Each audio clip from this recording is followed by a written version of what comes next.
Hello दोस्तों, आपका स्वागत है आपके चैनल नेक्स्ट स्टेप में। हमेशा की तरह फिर से एक नई वैकेंसी की जानकारी आपके सामने लेकर आया हूं, जो कि काफ़ी अच्छी वैकेंसी है। पोस्ट देखा जाए वो भी काफ़ी अच्छा है, नंबर ऑफ वैकेंसी देखा जाए तो वो भी अच्छा खासा है। तो ये वैकेंसी जो आया हुआ है आरआरबी की तरफ से आया हुआ है। जेई पोस्ट के लिए 2000 प्लस वैकेंसी है। तो चलिए इसके बारे में हम आपको पूरी जानकारी देते हैं। एक रिक्वेस्ट है आपसे कि अगर आप मेरे चैनल पर नए हैं तो प्लीज़ मेरे चैनल को सब्सक्राइब कीजिए और बेल आइकन को प्रेस कीजिए ताकि आने वाले नए वैकेंसी की जानकारी आप तक आसानी से चला जाए। तो चलिए वीडियो को स्टार्ट करते हैं और आपको इसके बारे में पूरी जानकारी देते हैं। इसकी जानकारी के लिए मैंने पहले ही इसका ऑफिशियल नोटिफिकेशन डाउनलोड कर लिया है ताकि आपको बताने में आसानी हो। तो ये वैकेंसी जो आया हुआ है रेलवे रिक्रूटमेंट बोर्ड की तरफ से, आरआरबी की तरफ से आया हुआ है। और इसमें ये पीडीएफ देखा जाए तो काफ़ी बहुत बड़ा है और 82 पेजेस का है। तो चलिए इसमें मेन इम्पोर्टेंट बात जो है वो आपको बता दिया जाए ताकि आप को पूरी जानकारी मिल जाए। तो चलिए आपको मेन पॉइंट बताते हैं। स्टार्टिंग डेट जो है एप्लीकेशन का अप्लाई करने का वो 31 अक्टूबर 2025 से स्टार्ट हुआ है और लास्ट डेट जो रहने वाला है अप्लाई करने का वो 30 नवंबर 2025 तक आप अप्लाई कर सकते हैं। और फी पेमेंट की बात की जाए तो आप 2 दिसंबर तक आप फी पेमेंट कर सकते हैं। अगर आपको कोई इसमें चेंजिंग करना है या करेक्शन करना है तो आप 3 तारीख से 12 दिसंबर तक आप चेंजिंग कर सकते हैं। ठीक है, चलिए आगे देखते हैं। इसमें जो सीबीटी टेस्ट होगा, डॉक्यूमेंट वेरिफिकेशन होगा या मेडिकल एग्जामिनेशन होगा, इसके लिए आपको ऑफिशियल वेबसाइट पे मिल जाएगा, जैसा कि आप आने वाले टाइम में।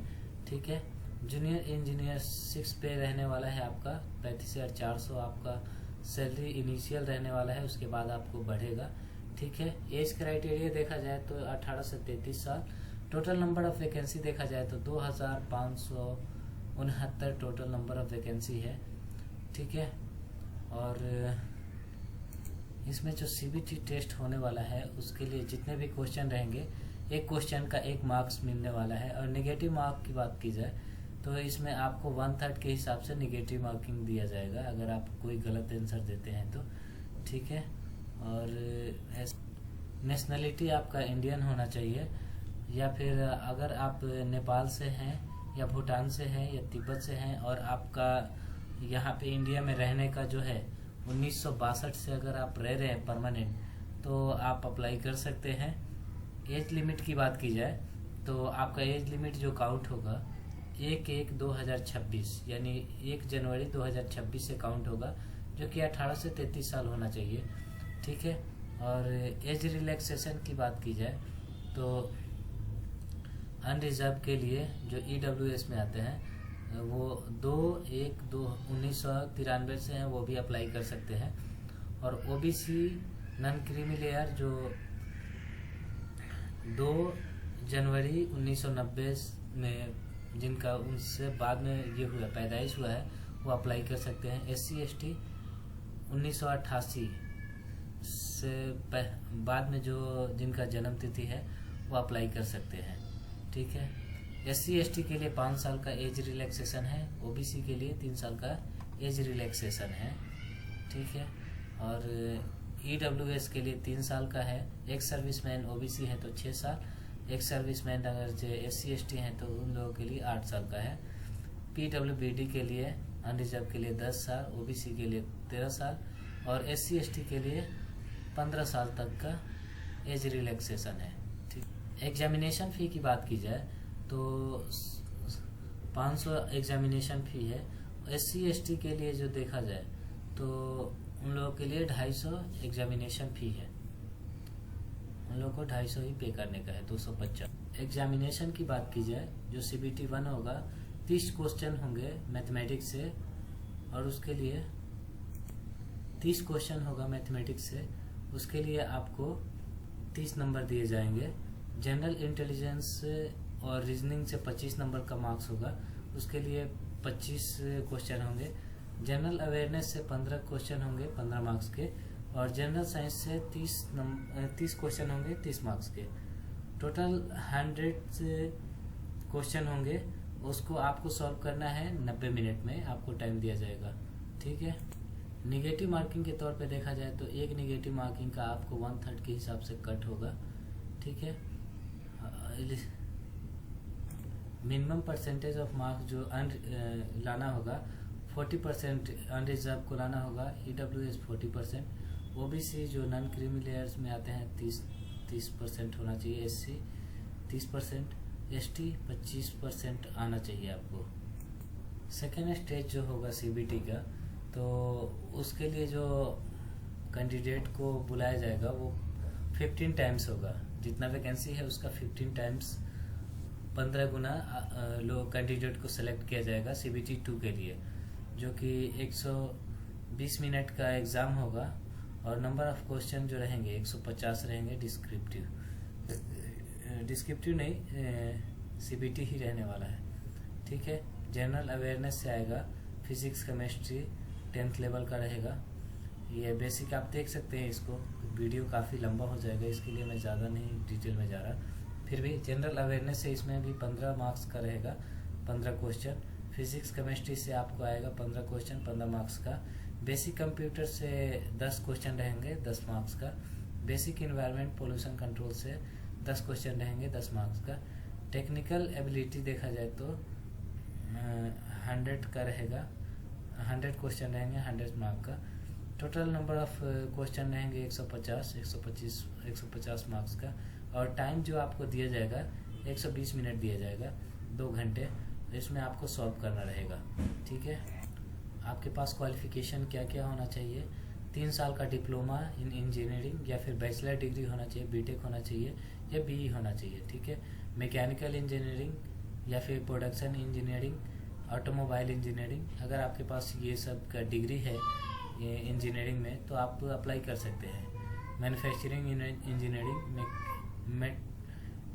Mechatronic engineering, industrial engineering, mechanic engineering, tool and machine engineering, tools and die making engineering, combination of any sub stream of basic stream of above discipline, इसमें से कोई भी होना चाहिए, वो अप्लाई कर सकते हैं मैकेनिकल से रिलेटेड। और इलेक्ट्रिकल से रिलेटेड जो होगा उसमें जो इलेक्ट्रिकल इंजीनियरिंग किए हैं या फिर इस स्ट्रीम से अगर जो आप इलेक्ट्रॉनिक्स या फिर कोई भी हो, अगर जो आप बीटेक या डिप्लोमा किए हैं तो वो अप्लाई कर सकते हैं। इलेक्ट्रॉनिक्स से देखा जाए तो electronic engineering, instrumentation and control engineering, communication engineering, computer science engineering, computer engineering, computer science, information technology, combination of सब स्ट्रीम, अगर इसमें से किसी का कम्बिनेशन हो वो भी अप्लाई कर सकते हैं। सिविल के लिए क्या चाहिए? सिविल इंजीनियरिंग होना चाहिए या फिर सिविल कम्बिनेशन ऑफ सब stream, basic stream of civil engineering होना चाहिए, या BSc इन सिविल इंजीनियरिंग 3 साल का हो वो भी अप्लाई कर सकते हैं। ठीक है।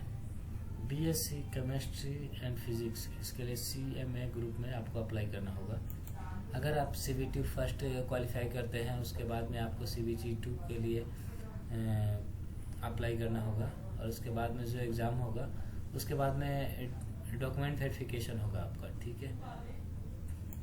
एप्लीकेशन अप्लाई करने के वक्त फ़ोटो के बारे में जो बताया गया है कि आपको लाइव फ़ोटो इसमें अपलोड करना पड़ेगा, जिसमें टाइम मेंशन रहेगा, उसके हिसाब से आपका लाइव फ़ोटो लिया जाएगा। आपका ड्रेस जो होना चाहिए वो वाइट नहीं होना चाहिए, नॉन वाइट होना चाहिए, डीप कलर होना चाहिए, और कंट्रास्ट जो है उसको मेंटेन करते हुए आपको फ़ोटो लेना है और अपलोड करना है। अगर आप SC ST या OBC में आते हैं तो आपका उसका सर्टिफिकेट भी अपलोड करना पड़ेगा। साथ साथ में आपका जो सिग्नेचर रहेगा उसको भी आपको अपलोड करना रहेगा, जो कि 30 KB से 49 KB के बीच होना चाहिए, JPG या JPEG फॉर्मेट में होना चाहिए। और इसका कैटेगरी जो होना चाहिए वो डायमेंशन जो होना चाहिए 140 से 60 पिक्सल हाइट और 140 विड्थ होना चाहिए। ठीक है। इसमें फ़ोटो जो होना चाहिए वाइट नॉन वाइट बैकग्राउंड जो है वाइट नहीं होना चाहिए, और साथ में आपका सिग्नेचर जो होना चाहिए वो ब्लैक नहीं होना चाहिए, नॉन ब्लैक होना चाहिए। ठीक है, आप जो भी सिग्नेचर करेंगे उसमें कैपिटल लेटर का नहीं लिखेंगे, मतलब आपको साइन करना है वहाँ पे, जैसा कि आप साइन करते हैं। ठीक है, सॉरी, आप जैसा ब्लॉक लेटर में भी कर सकते हैं, जैसा कि आप जनरली करते हैं साइन, उसके हिसाब से आप कैपिटल में को भी यूज कर सकते हैं।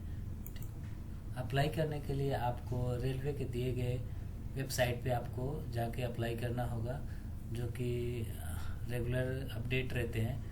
तो अहमदाबाद के लिए दिया गया है, चंडीगढ़ के लिए दिया गया है, मुंबई, अजमेर, चेन्नई, मुजफ्फरपुर, प्रयागराज, गोरखपुर, पटना, बेंगलुरु, गुवाहाटी, रांची, भोपाल, जम्मू एंड कश्मीर, सिकंदराबाद, भुवनेश्वर, कोलकाता, सिलीगुड़ी, बिलासपुर, मालदा, तिरुवनंतपुरम, यहाँ के लिए ये साइट दिए गए हैं वेबसाइट, उसके थ्रू आप जाके अप्लाई कर सकते हैं। तो ये था मेरा आज का वीडियो, उम्मीद है आपको पसंद आया होगा। बाकी इसका देखा जाए तो इसका PDF जो है 82 पेजेज का है, तो उतना देखने के लिए वीडियो काफ़ी लंबा हो जाएगा। तो जो मेन बात था वो मैं आपको बता दिया। उम्मीद है आपको ये पसंद आया होगा। तो आप लेट ना करें, ऑलरेडी ये नवंबर चल रहा है, तो आप जल्दी से अप्लाई कीजिए, क्योंकि इसका लास्ट डेट जो रहने वाला है वो 30 नवंबर तक है। ठीक है, तो आपसे गुजारिश है कि आप प्लीज़ अप्लाई करें इसको, ये काफ़ी अच्छी वैकेंसी है और नंबर ऑफ पोस्ट भी अच्छा है। ठीक है, तो आपसे लेते हैं विदा। थैंक यू, प्लीज़ मेरे चैनल को सब्सक्राइब कीजिए। Thank you.